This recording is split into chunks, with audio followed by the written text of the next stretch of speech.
This is a video that explains how to do the calculations in lesson 3.10 of the K-12 biology curriculum. The lab is called Determining the Rate of Diffusion, and we are going over the calculations. Today we're going to talk about diffusion. Diffusion happens at the cell membrane. Diffusion depends on the outside of the cell divided by the inside of the cell. Another way of saying that is the surface area of the cell, how much cell membrane there is, divided by the volume of the cell, how much stuff fits in. Diffusion happens at the surface of the cell. So today we're going to look at two different model cells, two cubes, just like we are later in the lab when we make them out of agar. The cell sizes are going to be a little bit different here. The cube sizes are going to be 10 by 10 by 10. And on this one, we're going to look at a cube that's 1 centimeter by 1 centimeter by 1 centimeter. We'll start with the larger cube. That's our model cell. Each side of the cube is 100 centimeters squared. That's because the side is 10 centimeters times 10 centimeters. So that equals 10 centimeters squared. There are 6 sides to a cube. So altogether, that's 600 centimeters squared is the surface area of this model cell.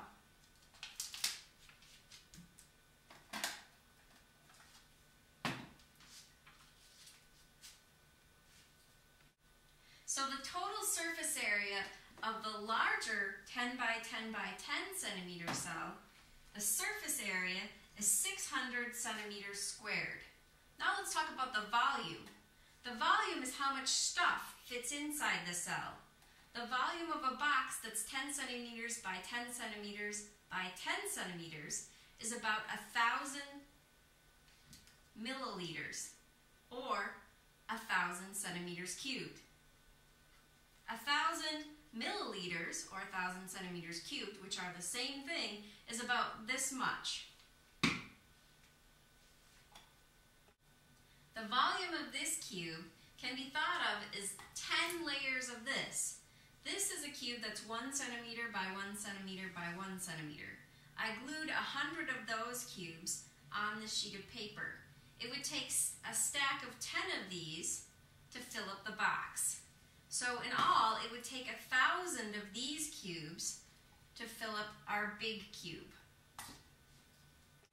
So the volume of this cube is 1,000 centimeters.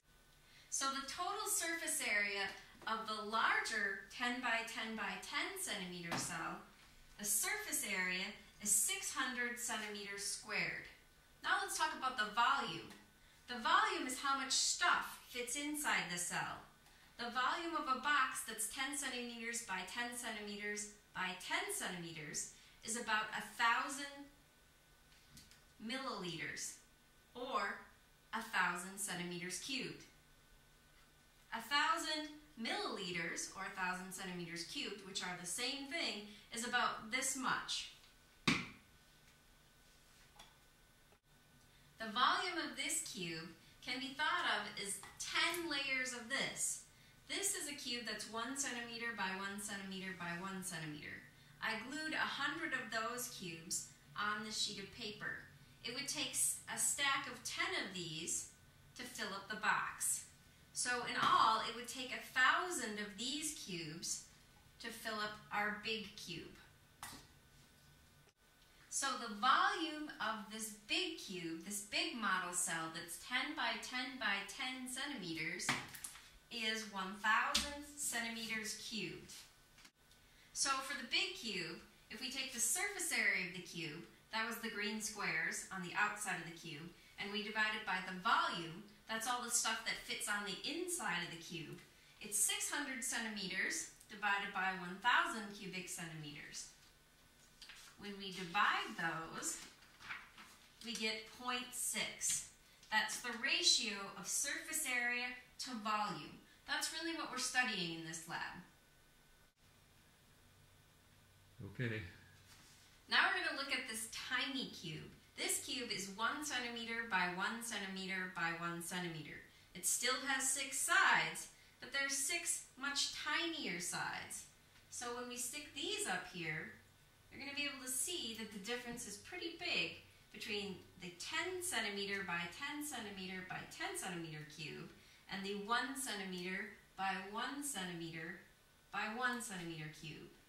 The total surface area on this cube is going to be just 6 centimeters squared. The volume of this cube is just 1 centimeter cubed, or 1 milliliter. That's about how much water would fit in here, in this part of the pipette. Let's think about that compared to how much water would fit in this water bottle. This is the big cube, this is the little cube. Cube volume, take 2. Now we want to figure out the surface area to volume ratio of the small cube. We're going to take the surface area, that's the outside of the cube, and divide it by the volume, that's how much stuff fits inside the cube. Remember, the outside of the cube was just 6 centimeters squared. To get the ratio, we're going to divide by the inside of the cube, which was 1 centimeter cubed, or 1 milliliter if you're thinking about water. So the surface area to volume ratio of the small cube is 6 centimeters divided by 1 centimeter cubed equals 6. That's 10 times the size of the big cube. So the little cube has a surface area to volume ratio that's 10 times more than the big cube. So we were comparing 2 cubes. One big cube that was 10 by 10 by 10 centimeters and a smaller cube that was 1 by 1 by 1 centimeter. The big cube had a surface area to volume ratio of 0.6. The little cube had a surface area to volume ratio of 6. The little cube had a surface area to volume ratio 10 times bigger than the big cube. So if you're a cell, it's good to be small. The agar we're going to use in this lab is normally white. When you made your agar, you added sodium hydroxide, and that turned the indicator that's mixed with the agar pink. The indicator is phenolphthalein. Phenolphthalein turns pink in a basic solution. Sodium hydroxide is a base, so the sodium hydroxide turned your agar and phenolphthalein mixture pink. When you put your pink cubes of agar in vinegar, they're going to be acidic again, so it's going to turn back white. When we stick the cubes in vinegar, we're studying the rate of diffusion. Diffusion happens at the surface of the cell, or in our case, the surface of the agar cube.